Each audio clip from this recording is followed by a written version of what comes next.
Alright, welcome back. So, episode 3, right? So, playstyle, right? So, playstyle, formation, tactics, whatever. What was here before Amorim came? Nothing. Absolutely nothing. I think I fell asleep during at least, and I'm not even joking, at least 5 games, right? Because sometimes I would have to get up at like 7:30 when we played.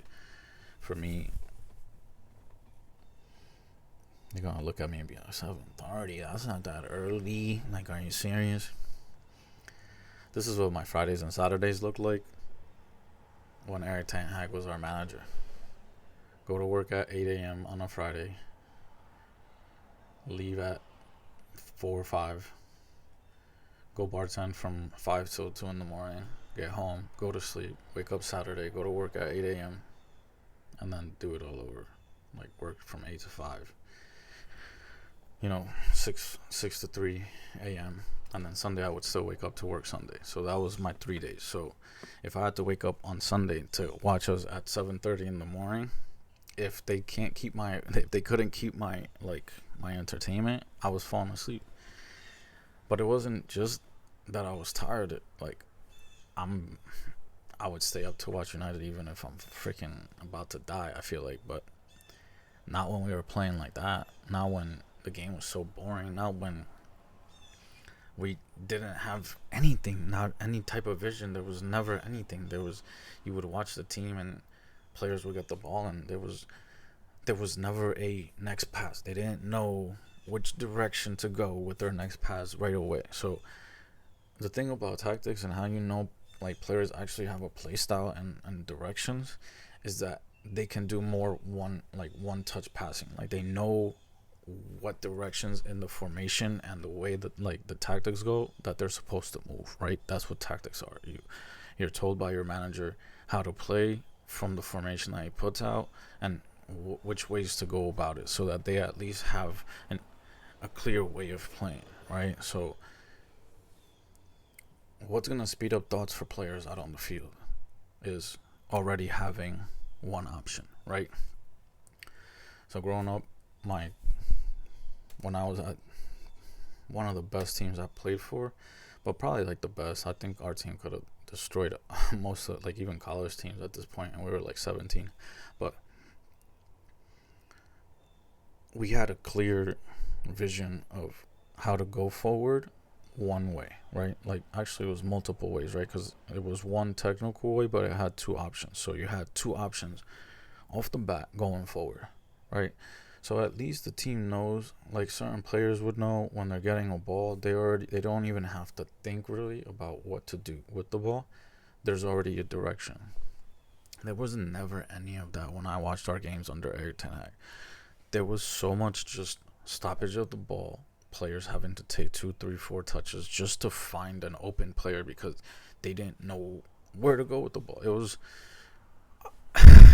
was so painful to watch. Every one of our players just get the ball and take all these extra touches for no freaking reason. Oh my god, just thinking back to our play style was freaking horrendous, man. I disliked Eric Ten Hag so much. Not as a person, I guess, but just the play style. I didn't wish bad on him, but I didn't want him to be our manager. My god. It was painful to watch it. So we go from I feel at least, I don't know how other fans might not have. I think the only fans that I ever heard say oh, Eric Ten Hag, let's give him more time, were the ones that talked about his past and stuff. Nothing about the play style. I could understand you want somebody with experience, with a resume, right? Okay, you've won, you've shown you could do it, perfect, we'll give you a chance. There wasn't even last video when I talked about culture, he didn't even set a culture, he didn't do anything there, right? So it was nothing. So my checklist, Eric Ten Hag didn't have that first check mark, and the second one with the playing, there wasn't any there. So he was 0 for 2 in that category. So then, all right, we go into Amorim. So I'm looking okay. Everyone's complaining about the formation, the tactics. Oh, he should, cater to the players and get results. That's not what I want, man. Like, I don't just want results, bro. Like, I want something real to be built, and what that means is that it's gonna take a brick of the fucking time, man. Like, it just happens. Like, it just needs time. Things need time for them to be to be built. Like, good, like the best things in your life are not built overnight. They take a long time for them to be built, man. Like, and that's what we have to do. But let's not get ourselves away from something that could be extremely positive from us just because we need these results so bad right now.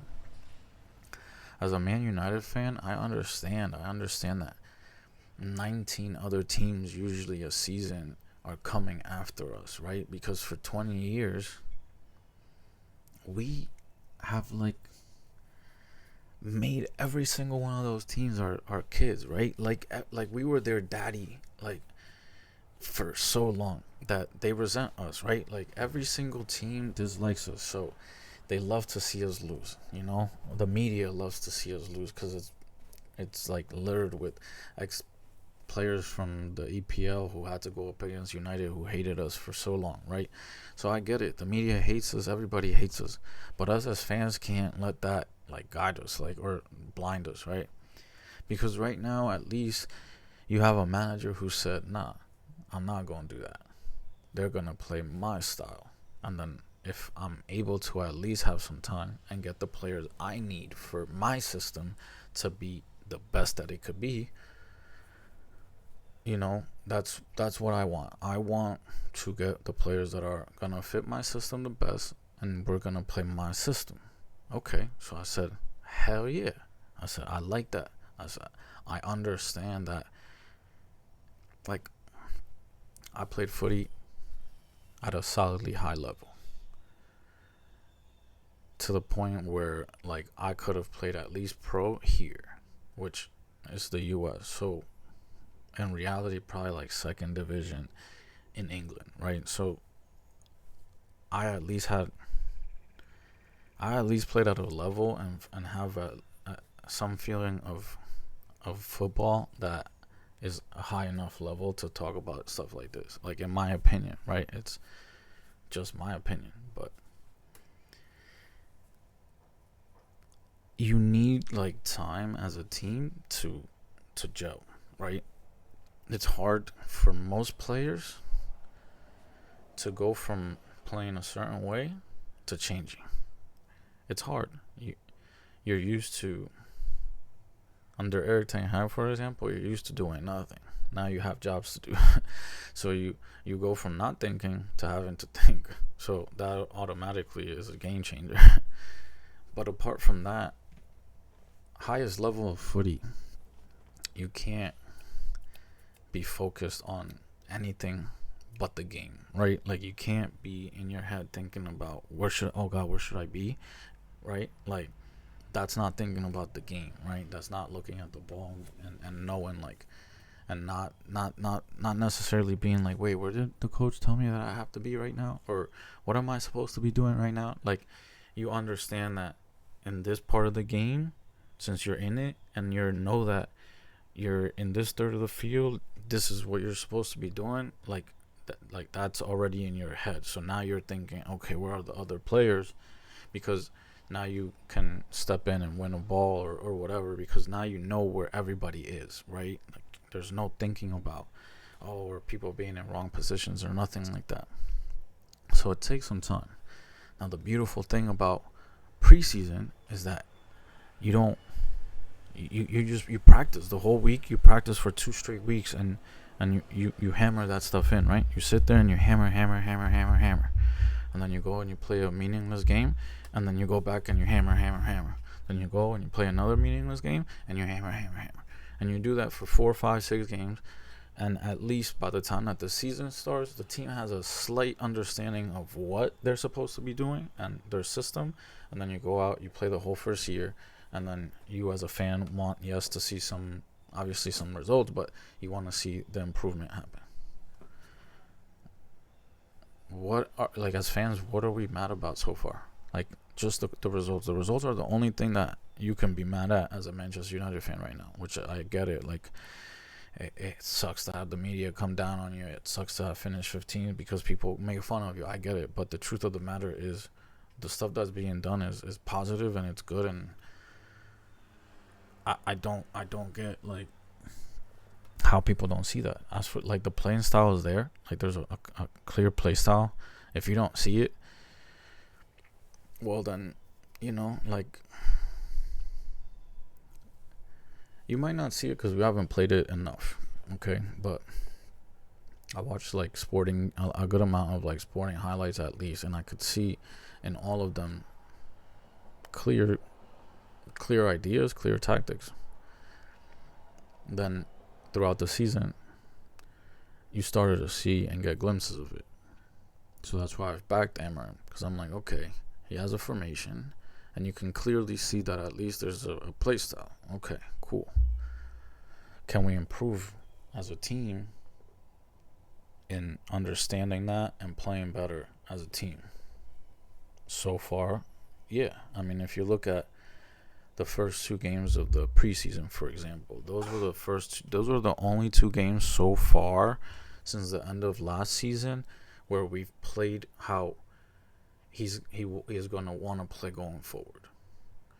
Because he had a true number 9 up front in Højlund, and his two 10s behind him that were good, and Bruno and Cunha, right? Or Mount and Cunha.